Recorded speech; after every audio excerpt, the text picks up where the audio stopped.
Hi, this is Sheldon here from the Currency Advisory Desk with today's report. Well, with the US sequestration in force and the markets now accepting the 7-month austerity program, we are back to focusing on the Eurozone problems. Now, the world economy seems to be riding a pendulum, oscillating between either sides of the Atlantic. When things seems to cool down in Europe, the financial condition in America starts to deteriorate and vice versa. The US dollar index is at 82.14, which is down by 0.14 percentage points.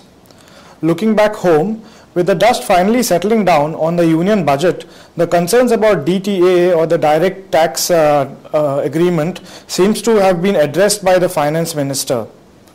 Now, the upcoming monetary policy review by RBI on March 19th is the event that can provide some strength to the Indian rupee if RBI decides to go in for a rate cut, that is. However, we feel that this will occur only if we get a better than expected inflation number on March 14th and the IIP number on March 12th respectively.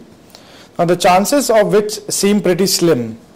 We expect the dollar rupee to trade in a range bound manner today between 54.70 and 55.05, that's the spot. Now, traders can therefore enter or exit positions at both these extremes. Looking at the Euro region, Italy to be more precise, the political scenario prevailing there seems to be straight out of a Batman comic.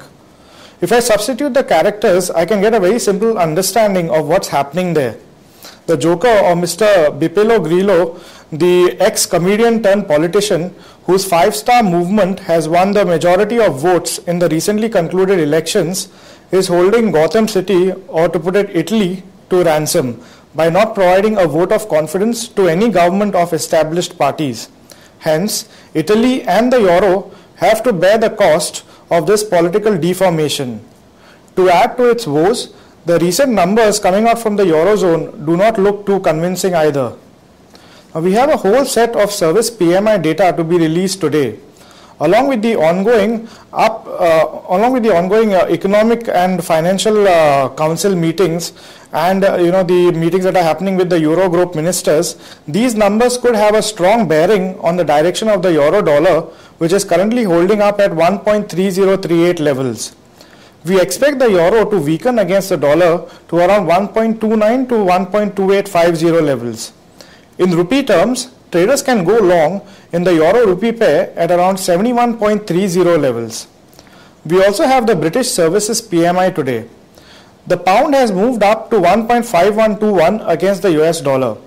Now, we may see it touching around 1.52 levels if we get a higher than expected PMI number. The Monetary Policy Committee rate statement, which is due on Thursday, the 7th of March, will be closely watched as the analysts expect some form of easing to happen this time. We, however, are a bit skeptical and feel that Bank of England will hold on to rates for this session at least. Now, in rupee terms, traders can buy the pound-rupee pair at around 82.50 levels intraday. Now, with the entire Japanese bureaucracy singing the same song of further monetary easing, we seem to be heading towards a new normal, with the new term QE was doing the rounds these days. Now, we expect the Japanese yen to weaken further against the US dollar. Traders can go long in the yen-rupee pair at around 58.60 to 58.65 levels. Well, that's it from the Currency Advisory Desk. Thank you.